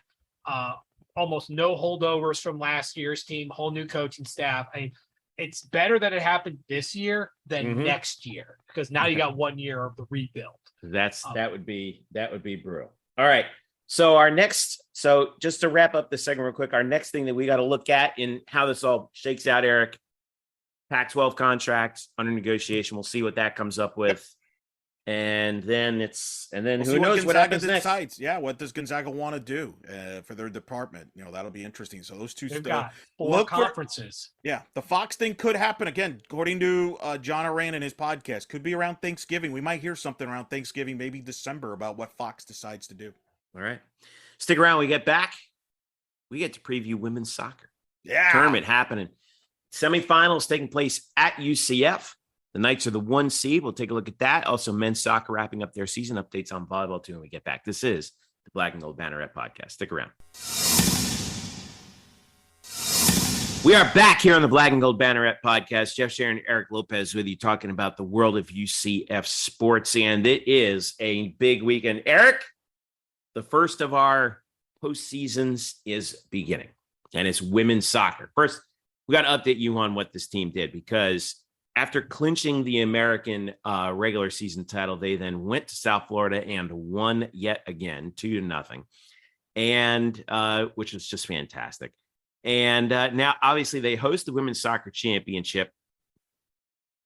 They will face a familiar foe, the Memphis Tigers, Thursday, November 3rd. That's later tonight if you're listening to this from when we were recording at 7 p.m. SMU faces South Florida at 4 p.m. here in Orlando. It's all at the UCF Track and Soccer Complex. And UCF, by the way, swept the or didn't sweep the awards, but they won the bulk of them for the postseason awards in the American. Kristen Scott, Offensive Player of the Year. I think that was pretty much expected. Caroline Delisle won Goalkeeper of the Year yet again. She, by the way, this is the 5th time that a UCF player has won the Goalkeeper of the Year award. Her second. UCF won the Coaching Staff of the Year. No surprise there. All conference first teamers: Delisle, Deanna Martin, Daria Rajai, Kristen Scott, and Georgia Eaton Collins won all conference second team. Mia Asenjo won all rookie team, and she was the only unanimous selection. So what a year for UCF women's soccer, and their reward is facing the Memphis Tigers, who earlier this year, I'm actually just checking this for UCF, they drew Memphis scoreless in it was the conference opener way back on September 15th, but Kristen Scott did not play in that game. Correct. If I'm not mistaken. So, Correct. So this is a different team that Memphis is playing here. Chance for the conference tournament championship game on the line if UCF can get through it. Your expectations for the semifinals on Thursday with this championship on Sunday now, Eric? Well, there's a lot of history with these two schools, as you know, going back to CUSA days. They've played for championships. This could be the last time they ever play. They played last year. Remember, Memphis ended UCF's season last year in the opening round of the conference tournament in Memphis. UCF could return the favor here if they beat Memphis and end Memphis season. Because you look at the 4 teams you mentioned, UCF, I think, is safely in the tournament, NCAA, regardless of what happens this weekend. I think RPI is 19, so. Oh, they moved up even more. All right, cool. Yeah. That's unbelievable. So really what UCF's playing for here is a possibility. If they were to win this conference tournament, I think they would lock up hosting at least a first-round match. Because in women's soccer, the top 32 seeds, and this is worthy, we're going to repeat this in the following weeks, women's volleyball and women's soccer this year will seed the top 32 teams. In women's soccer, what's significant about that is the top 32 always will host a first-round match. So UCF can lock that up. They don't necessarily have to win the tournament to host, but I think it would pretty much put it in cement. And if they were to win the conference tournament, they might get in the conversation as maybe a top 16 seed. But Memphis is tricky. Memphis knows they have to win this conference tournament to get in. It's going to be a tough match. I'm curious to see how UCF comes out with that. Everybody else in this conference tournament probably has to win the tournament to get in. Maybe SMU, if they were to beat South Florida and get to the final against UCF, maybe that's enough for them to get in. They're in the RPIs in the 40s. But for UCF think about this, Jeffrey. 9 years ago, the first ever American Athletic Conference Championship was held here for women's soccer. UCF won it on penalty kicks against Rutgers. That's right. Wow. Rutgers was in this league. I thought you were going to say Memphis. I would have Rutgers, yeah. True. Rutgers. Can Coach Sahadak and the Knights end their run in the American Athletic Conference the way it started with a conference tournament championship? Remember, we had her on the show before the year. That was the goal. They have this opportunity here, but it will not be easy. No. I don't take Memphis granted because of the history there. That's a really always well-coached team. So, and then South Florida and SMU on the other side of the bracket. South Florida, they've won many conference championships, and then SMU is very talented team. So this will be a fun tournament. I think if you get to, if UCF stays in that 20 range, you're probably playing someone, you probably could go out west to face like Oregon. Oh, wait a minute. No, I'm looking at the wrong thing. Chris Henderson. You could face Northwestern. You could face South Carolina. Right. Harvard is a possibility too, right? Arizona. It could be anybody. I mean, that's traveling in the first round. Chris Henderson, who covers women's soccer on a daily basis, and his latest projections has UCF as a 60. Now, the way they're going to do this with the top 32 seeds in volleyball and soccer is they're going to seed them 1 through 8 for 4 regions. I don't know why they don't just seed them one straight up to 32 like they do in men's basketball, but I don't make the rules on that. 1 through 8. He has them playing Arizona as a 3 versus 6 in Tucson. No, UCF would host. host. Here. Okay. Yeah, like UCF would be the 6th seed. Arizona would be unseeded. And then remember, if you win your first round game, you're going to go to the second round, and the third round will be hosted by the top national seeds there. But by the way, selection show 3:30 on Monday. All right, so we will keep an very close eye on that. This UCF team has won 7 games in a row since a 2-2 tie at Texas, by the way. They were, what was it, Eric? They were 2-2-4 after the tie in Austin, and since then have ripped off 7 in a row. So that tells you how hot they're one of the hottest teams in the country right now. There's no doubt. Ranked 20th in the country as a result, by the way, in the polls. Right. So women's so that's it on women's soccer. So they're going to be playing again Thursday night at 7 p.m. against Memphis. If you're heading to the track and soccer complex, make sure you're coming out, because it's going to be a wild atmosphere. You're going to see some good soccer there too. Men's soccer, not so fortunate. They came into the final day of the regular season, which was yesterday, Wednesday, November the 2nd. They needed a win and some help, and they didn't get what they needed to do. First of all, they were playing South Florida on senior night. They needed to beat South Florida. Draw would have done them no good. They needed to beat South Florida, and then they needed, was it FAU to lose to FIU? If that's correct? Correct. FAU to lose, which happened. FIU beat FAU. Which was expected, but it happened. UCF came up short against South Florida. They were scoreless at the half. They fell down 2-0. Got one late, nearly got a tying score, a tying goal late as well from Luca Dorado, but they couldn't get it done. And so UCF men's soccer, their season is in all likelihood, unfortunately, over, because they're 6-7, 3-6 in the conference. They missed the conference tournament because they are not in the top 6. Like we said, in order to get that 6th seed, they needed to win and then get some help, and they didn't get that. And their RPI right now not good enough to make the NCAA tournament. So it's likely that they're done in this one wild year in the America. We were talking about it at the start of the season, Eric, too. Like this, we just didn't know what we were going to get from the league this year, and we ended up getting a very competitive league indeed, because I'm sure that they look back at the losses to FAU 2-1 back on October 1st, and then that 3-1 loss at UAB.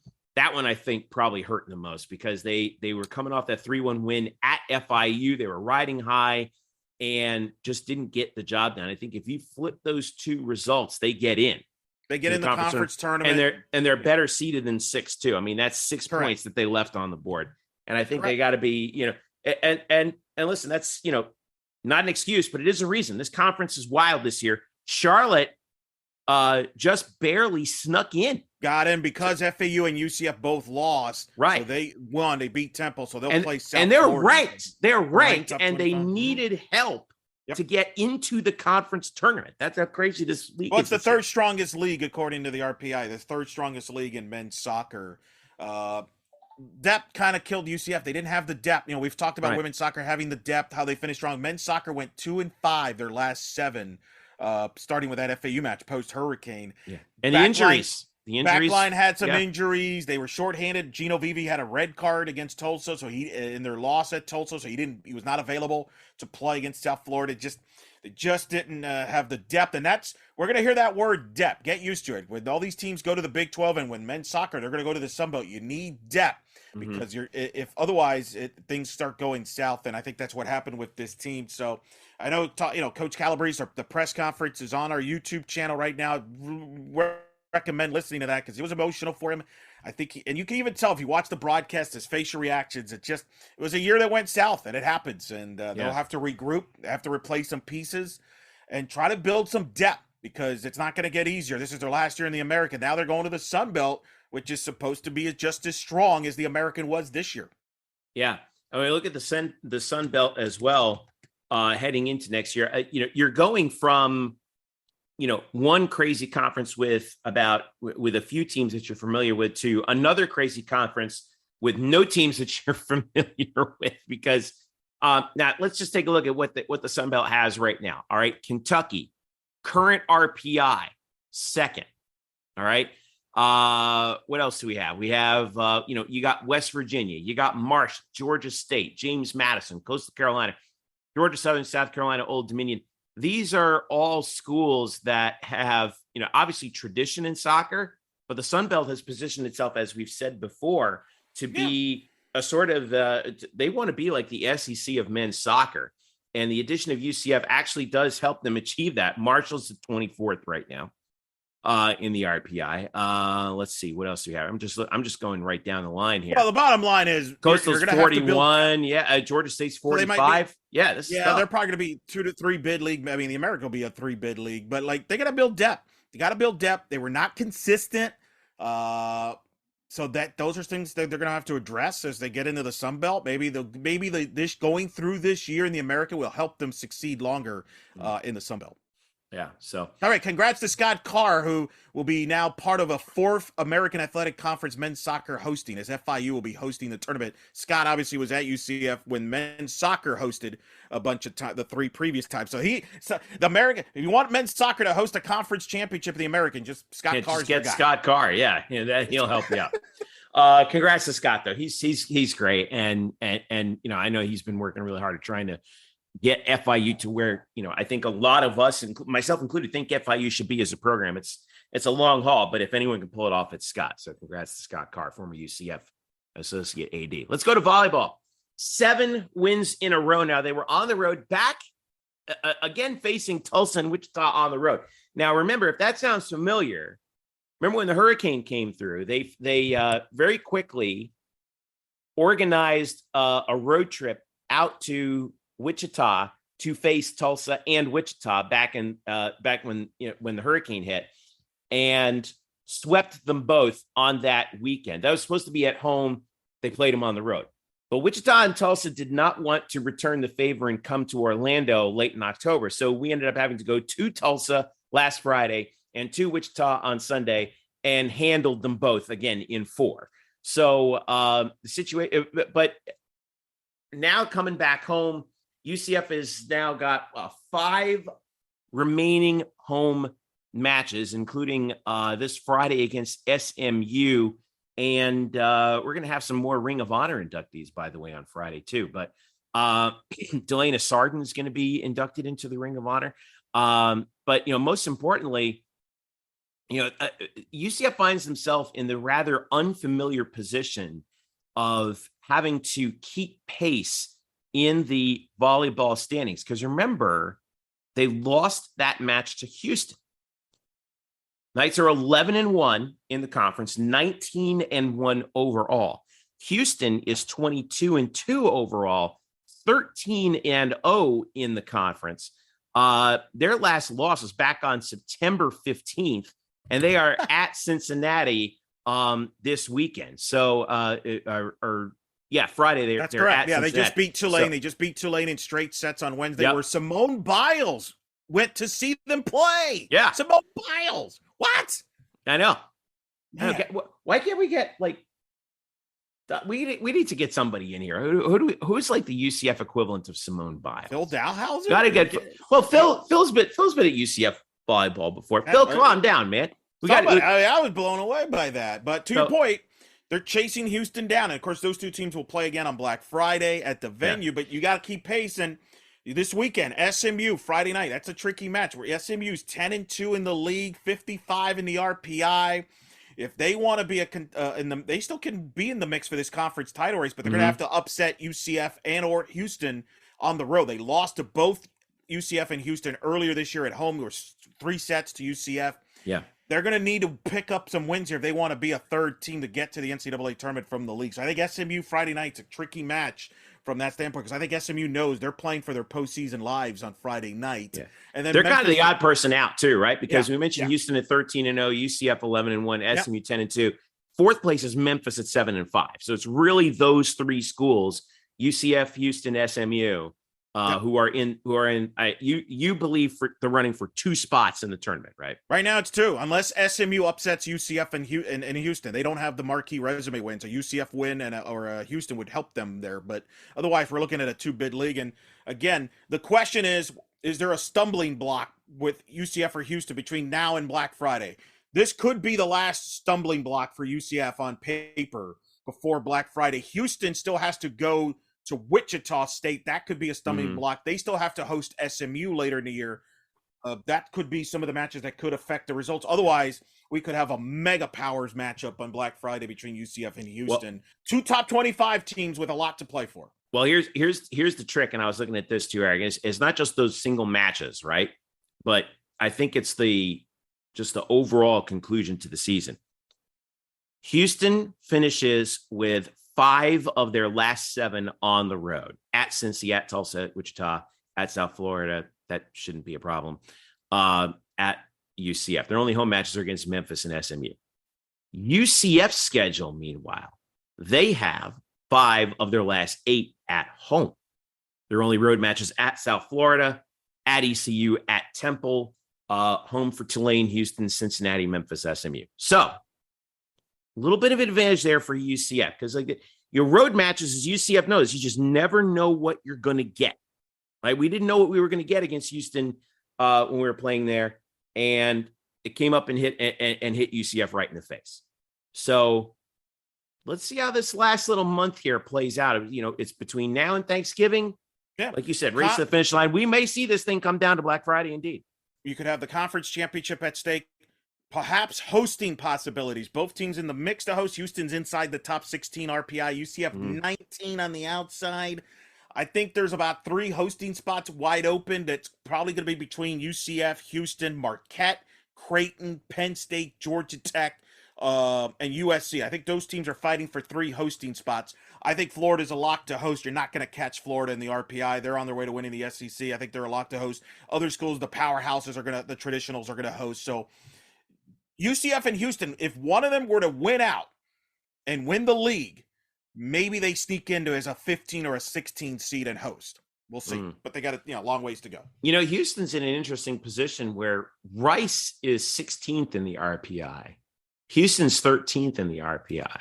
I think whichever of those 2 comes out on top, assuming all things stay equal, is going to host. So Houston's kind of in this position right now where like you never know. Right. You're absolutely right.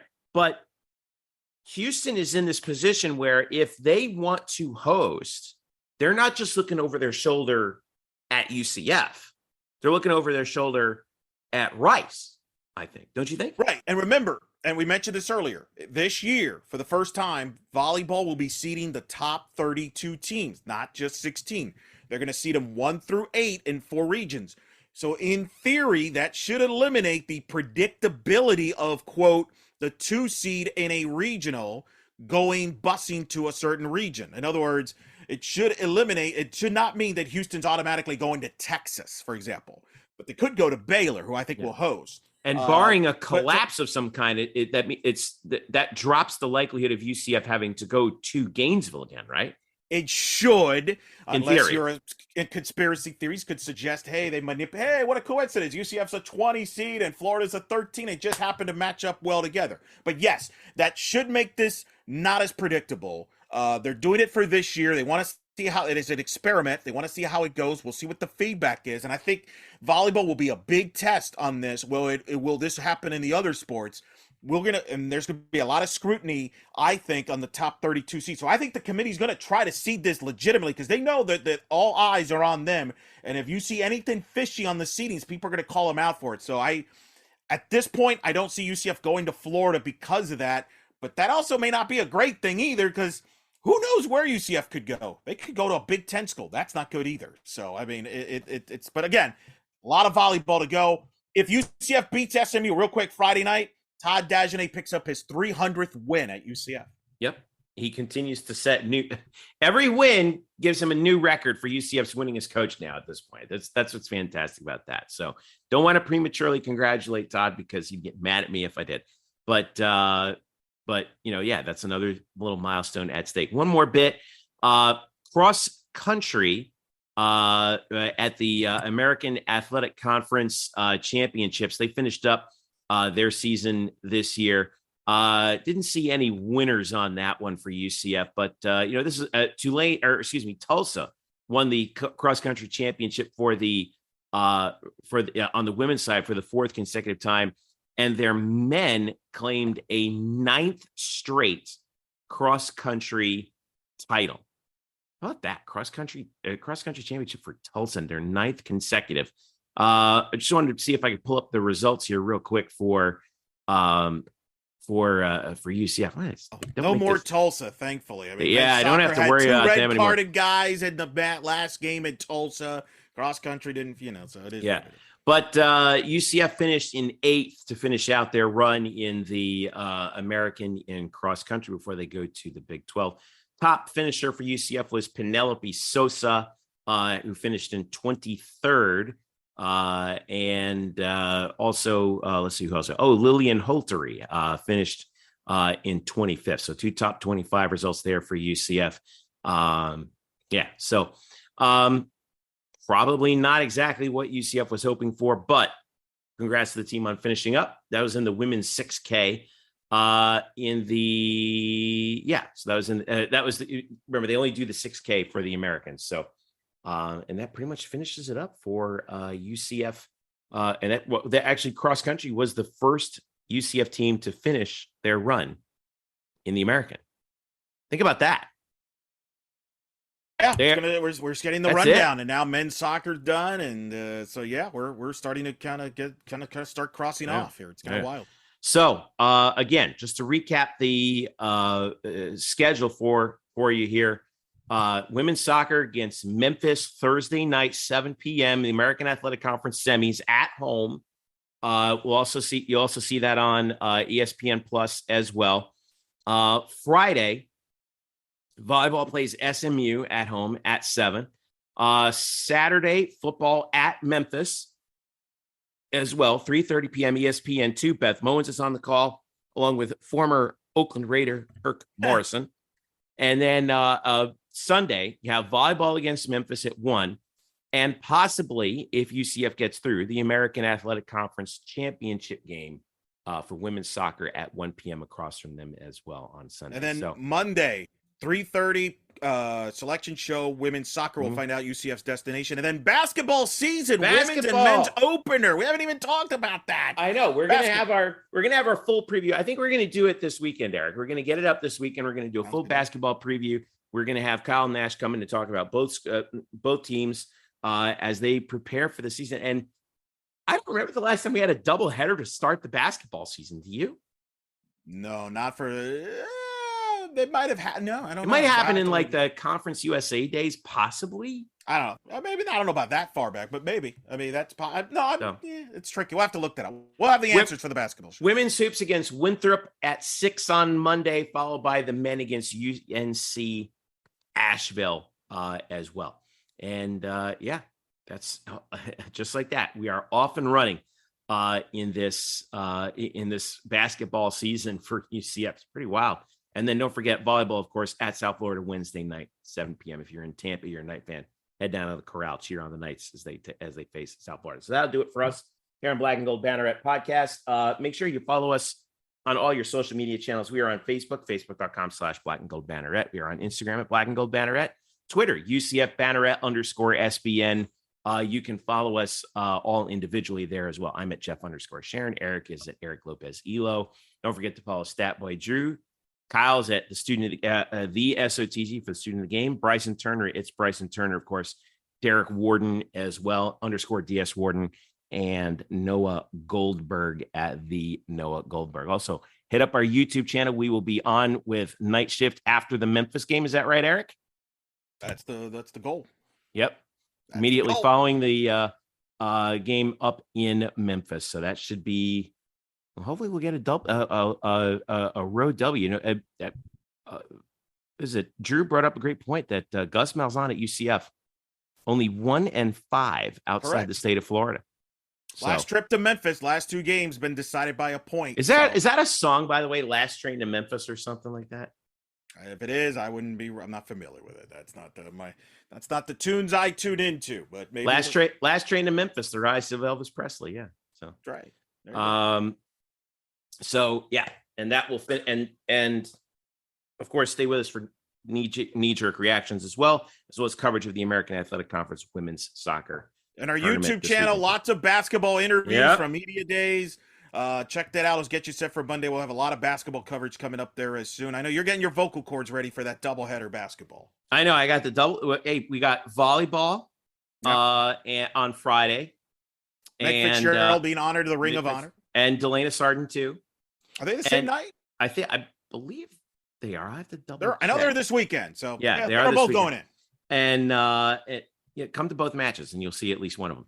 And then in addition, the doubleheader for basketball on Monday. So it's going to be a busy weekend for all of us here as we enter the fall sports equinox. Eric, here we go. That's the best time. Let's do it. All right. For all of us here at Black and Gold Banneret, for Eric Lopez, I'm Jeff Sharon saying thank you so much for listening. This has been the Black and Gold Banneret Podcast. Go Knights, charge on. See you on Saturday night.